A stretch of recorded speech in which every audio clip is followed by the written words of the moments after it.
ada teko isinya air putih, ketika dituangkan pasti keluarnya air putih.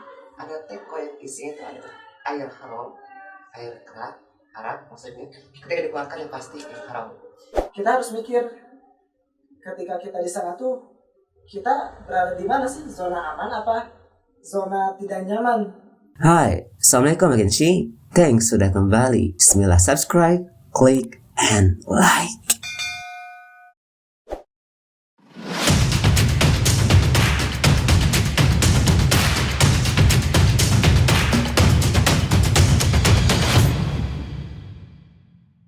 Oke, alhamdulillah kali gimana kabarnya, sehat? Alhamdulillah sehat. Pertemuan kedua kalinya nih di podcast ini ya.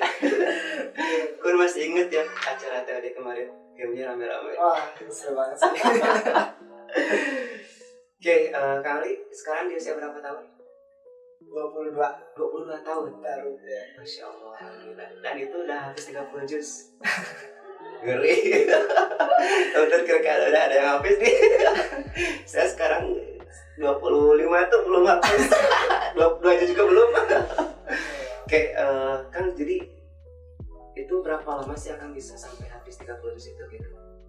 Dulu mulai muncaknya sih ya, tapi sebenarnya mah dari SMP tuh udah mulai ngafal Quran, karena pelajaran Al-Quran itu masuk di pelajaran ya, maksudnya ketika ya intinya ada pelajaran gitu. Pertama kali tertarik ke Al-Quran itu ya?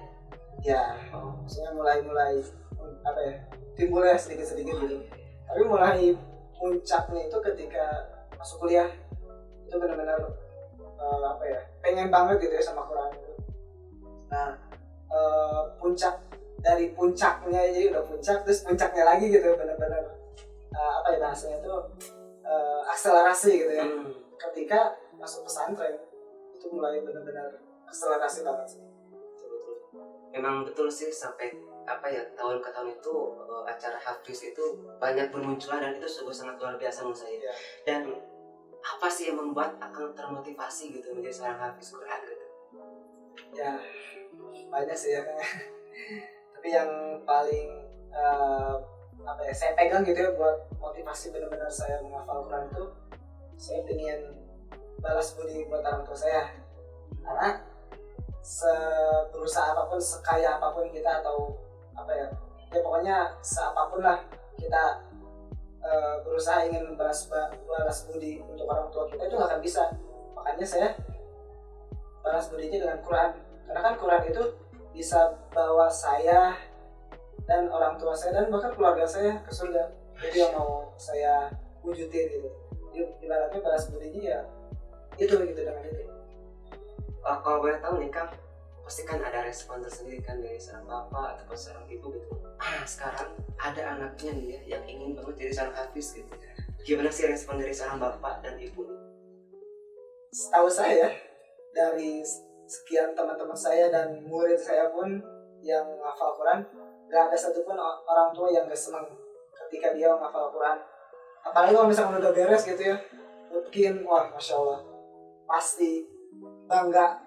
Dan saya pun merasakan ketika saya pernah dulu sekolah ranking 1 gitu, ranking 2, belum pernah nih ranking 1. Aduh, yang mungkin paling tinggi ranking 2 ya, alhamdulillah 3. Itu respon orang tuh kayak biasa aja. Tapi ketika saya membuktikan dengan Al-Quran, itu benar-benar bahagia banget gitu ya. Bukan banget lagi, banget gitu. Itu yang pengalaman saya gitu. Pernah gak sih respon dari seorang ibu atau bapak yang membuat Kang Al itu sangat terharu gitu? Sampai segininya bahagianya orang terhadap saya gitu. Ada dulu ketika saya beres ya. Dulu saya pengennya ketika hari terakhir saya hafal Quran itu, saya pengen gitu disaksikan sama mereka.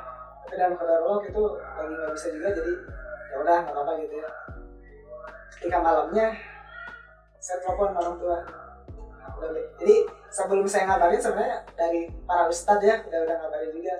Dan ketika baru saya telepon aja langsung wah gitu, maksudnya seperti ya seneng banget lah. Dan dari situ tuh benar-benar saya ketika apa ya, seperti merasa anak yang diistimewakan gitu ketika di rumah, betul-betul diistimewakan sampai sekarang. Dan saya apa ya, terharu banget gitu ya. Setelah itu di wisuda mungkin ya. Justru wisuda belum ya, karena Betul. wisuda itu nungguin teman-teman saya yang lain juga beres. Jadi satu angkatan mungkin. Jadi kalau saya doang ini nanggung ya satu orang. Kan begini ya, Al-Quran itu kan tebal sih ya. Kok bisa gitu sampai hafal sampai halaman akhir gitu? Kok bisa gitu? Gimana sih? Itu sebenarnya dari Allah ya, semuanya itu dari Allah. Karena di surat Al-Rahman juga Al Quran, Allah yang mengajarkan Al-Quran. Jadi apapun seberusaha kita ngafalin Quran, kalau Allahnya belum ngizinin gitu ya, bakal susah. Dan janji Allah juga dalam surat Al-Qamar ya, diulang sampai 4 kali, walaqad yassarnal Qur'an lizikri fahal min mudzakir. Sesungguhnya Allah telah memudahkan Al-Quran ini untuk dipelajari untuk kita. Makanya ya orang yang sulit itu karena udah menganggap dari awal gitu, udah bilang susah. Padahal Allah sendiri janji ya bahwa Al-Quran itu gampang. Dan ya buktinya kan banyak, bukan saya aja tapi dari zamannya Nabi kan sampai saat ini masih banyak kok yang mereka itu berhasil gitu ya menghafal Al-Qurannya. Nilai plus juga mungkin ya kalau kita menghafal Al-Quran dan tahu maknanya, itu lebih mendorong, lebih mudah mungkin untuk menghafal Al-Quran. Betul. Dan saya alhamdulillah itu mulai akselerasinya itu ketika beres kuliah, dan kuliahnya itu kebetulan bahasa Arab juga kan. Dan Al-Quran kan ya benar-benar bahasa Arab kan, Quran gak mungkin bahasa yang lain. Dan saya pakai ilmu-ilmu itu ke dalam Al-Quran, dan itu benar-benar membantu banget, membantu saya ngafal dan juga membantu saya dalam memahami Al-Qurannya. Ya mungkin belum sempurna saya ngafalin, maksudnya memahaminya belum sempurna, tapi seenggaknya saya paham gitu apa yang dimaksud gitu.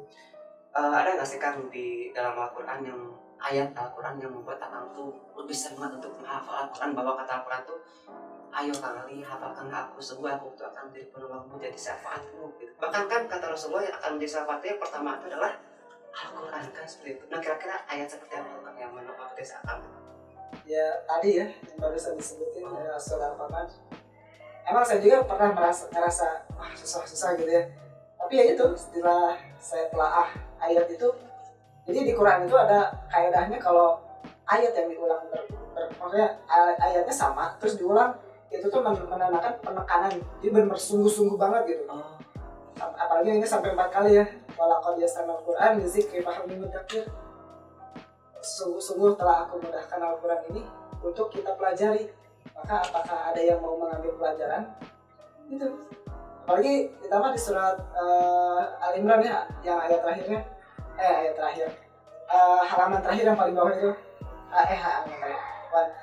halaman pertama yang paling bawah, innallaha la yukhliful mi'ad, sebenarnya Allah tidak akan mengingkari janjinya. Jadi ya kalau Allah udah berkata itu, ya udah kita yakinin aja, tinggal yakin insya Allah, dan minta pertolongan juga ya, itu yang jangan sampai lupa gitu.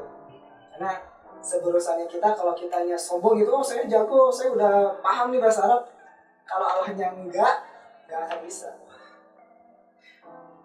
Banyak sih ya di masjid, kadang-kadang di majelis gitu ya, bahkan kita pun pernah ngalamin suatu ketika mengajar Al-Quran gitu, kita tuh nggak tahu maknanya seperti apa, tetapi kok hati itu kayak terenyuh dan sampai membuat kita tuh menangis gitu. Nah ada nggak sih buat Akang gitu ya yang mungkin sampai tahu nih artinya gitu ya, yang membuat Akang tuh sangat terenyuh ataupun menangis di saat itu gitu, itu seketika apa dan surat apa seperti itu? Dulu yang ini kembali aja, sebenarnya mukjizatnya Al-Quran itu ya, kita nggak paham tapi bisa nyentuh ke kita gitu. Asli benar, Luar biasa ya gitu, meskipun kita nggak paham Arabnya gitu. Kalau misalkan yang tahu Arab ya wajar gitu ya, bahasa Arab. Tapi kalau misalkan yang enggak, itu luar biasa. Kalau ayat yang bikin tersentuh itu, maksudnya yang benar-benar pukulan gitu ya buat saya itu, di surat Al-Munafiqun, ketika Allah itu bilang sama kita, ya ayyuhallazina amanu la tulhikum amwalukum wa auladukum. Jadi wahai orang-orang yang beriman, janganlah sampai keluargamu, anak-anakmu dan hartamu sampai melalaikanmu. Dan itu pertama ya pukulan buat saya, bahwa ya bukan saya aja, sebenarnya banyak ya orang sekarang lalai terhadap akhiratnya gitu, karena saking sibuk urusin dunianya, ngurusin keluarganya, ngurusin hartanya gitu. Makanya Allah di situ ngingetin ke kita. Terus yang selanjutnya di ayat selanjutnya itu dan infakkanlah hartamu di jalan Allah. Wa'anfiqu mimma razaqnakum min qabli an ya'tiya ahadakumul maut. Infakkanlah hartamu sebelum datang ajal itu. Karena fayaqul rabbi laula akhartani ila ajalin qarib. Karena ketika mereka mengatakan maka ketika azalnya tiba, mereka minta, ya Allah tangguhkanlah ajal saya, dipanjangin lagi. Padahal kan gak akan bisa kan kalau ajal udah waktunya gitu, gak akan bisa. Terus ayat terakhirnya ayat selanjutnya belum, maksudnya masih yang di ayat itu masih ada sambungannya. Fasaddaqa wa akum minas sholihin. Dan mereka ketika udah minta dipanjangin, mereka berkata akan bersedekah dan akan berbuat amal soleh. Itu jadi kalau buat saya itu teguran banget ya, untuk kita lebih memanfaatkan waktu dan untuk banyak-banyak berbuat kebaikan. Dan yang akhirnya wala yu'akhirullahu nafsan idza jaa ajaluha. Kata Allah itu tidak akan ditangguhkan, maksudnya nggak akan diperpanjang lagi gitu ajal kita. Ya udah, kalau udah segitu ya udah segitu. Dan itu benar-benar menyentuh, jadi pelajaran juga buat saya buat lebih gitu, buat berbuat kebaikan. Mungkin di kesan akamnya semasa di pondok kan samalah dengan remaja ataupun muda seperti yang lain, entah itu sambil baca buku lah ataupun main game lah ataupun apa, itu kan masih di batas wajar mungkin. Nah, apa sih yang bisa membuat akang tuh lupa beberapa ayat gitu? Apakah dengan game lah ataupun dengan mendengarkan musik atau apa gitu? Boleh sedih mungkin. Yang bikin saya lupa ya, karena sekarang tuh zamannya medsos ya. Iya betul. Karena medsos, jadi kan medsos itu Medsos. gampang gitu ya, maksudnya tinggal buka, explore gitu ya, klik explore, udah langsung kebuka semua, ada ya yang gini yang gitu. Nah itu yang bikin godaan ya, susah banget gitu. Iya, kalau di pondok memang ada aturan nggak sih dalam seminggu itu maksimal memakai HP itu berapa hari? Kalau di pondok itu cuma hari Ahad aja ya. Ahad aja. Full, maksudnya full dari enggak full sih, dari subuh, setelah subuh sampai jam 5 sore itu boleh. Senin sampai Sabtu itu no handphone. Wow. Perjuangan ya makanya. Terus apa tuh yang pasti kan ada momen-momennya agak gabut lah atau gimana gitu ya. Soalnya kan handphone gak bakalan 24 jam kan, pasti ada masa untuk canda ataupun main atau gimana. Nah, di masa-masa luang itu dipakai apa sih sama kamu? Banyak sih ya. Saya karena suka baca buku juga, buku-buku pelajaran dulu yang ketika masuk kuliah ya ibaratnya merajaah lagi gitu ya. Tapi lebih banyak sih olahraga, karena kebetulan gitu mungkin. Ya betul, karena kebetulan asrama kita itu dekat dengan lapangan komplek gitu ya. Di komplek itu ada lapang basket, futsal dan lapang volley. Jadi kadang kalau lagi gabut gitu ya udah tinggal ke lapang, bawa sepatu, bawa bola ke situ. Patungan gitu ya atau di pondok? Enggak, itu lapang umum gitu ya. Jadi kita langsung main aja gitu. Nah, kita tinggal datang, kita nyiapin tim, tinggal nunggu yang datang. Kalau ada yang datang ya udah ya kita ajak. Oh, match, gitu. ya. Oh ya kan kiri ya, santri di setiap pondok kan pasti kalau ke masyarakat itu jadi minimalnya muazin atau jadi imam lah ya. Nah, pernah nggak sih ketika jadi imam gitu lupa ayat di tengah-tengah gitu? Pernah nggak sih kan? Sering banget. Kira-kira apa yang dilakuin ketika lupa? Alas, lupa gitu, terus gimana gitu? Dulu itu saya masih ingat waktu terawih tahun kemarin ya kan. Saya baru mulai banget itu surat Al-Ma'arij ya, baru banget mulai. Kalau nggak salah ayat ketiga apa kedua, itu saya lupa. Itu karena panik gitu kan. Lupa di awal atau lupa di tengah-tengahnya gitu kan? Ketika Kan ada yang kayak gini kan, kok surat apa nih gitu kan ada juga. Tengah-tengah, jadi itu kan udah masuk ayat ketiga. Nah pas saya mulai ayat ketiga itu di tengah-tengah ayat ketiga saya lupanya. Oh, terus gimana tuh apa yang akan lakuin? Saya ya diam dulu gitu kan, ingat-ingat lagi bentar sambil emang ada yang inget ya, cuman mungkin karena orang yang ngingetinnya jauh gitu ya, jadi kurang jelas. Akhirnya ya udah, ketika saya nyoba ingat-ingat dikit, ternyata nggak inget-inget, ya udah saya ganti surat. Dan kebetulan pas saya ganti surat itu ayatnya tuh hampir mirip juga. Saya langsung ulang lagi kan. Jadi muter gitu ya. Aduh. Jadi ya udah, akhirnya kebetulan itu agak gampang, jadi ada yang ngingetin lah, langsung inget lagi kalau untuk ayat yang diganti itunya. Kalau Kang di pondok selain daripada hafiz Quran belajar juga gak makomat gitu? Enggak sih. Di sana lebih banyaknya ke perbaiki bacaan dulu ya. Oh, tahsin mungkin ya. Oke. Akang mungkin bisa bacakan beberapa potongan Al-Quran mungkin kan? Yang menurut Akang semuanya sih pasti ya powerful gitu, yang membuat Akang tuh kena banget kan gitu ke hati. Biasanya kan setiap imam tuh punya surat khusus gitu ataupun yang sering dibacakan ketika sedang jadi imam gitu. Oke. Ya kan mungkin. Ini surat yang tadi ya. Oh, silakan. A'udzu billahi minasyaitonir rajim. Bismillahirrahmanirrahim. Ya ayyuhalladzina amanu la tulhikum amwalukum wala auladukum لا تلهكم أموالكم ولا أولادكم عن ذكر الله ومن يفعل ذلك فأولئك هم الخاسرون وأنفقوا مما رزقناكم من قبل أن يأتي أحدكم الموت فيقول رب لولا أخرتني إلى أجل قريب فأصدق وأكن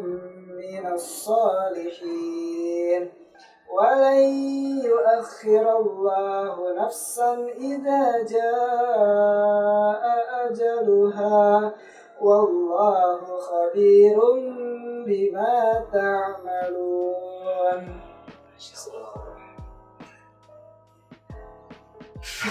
Walaupun saya nggak tahu artinya, kayak yang menghujam ke hati gitu.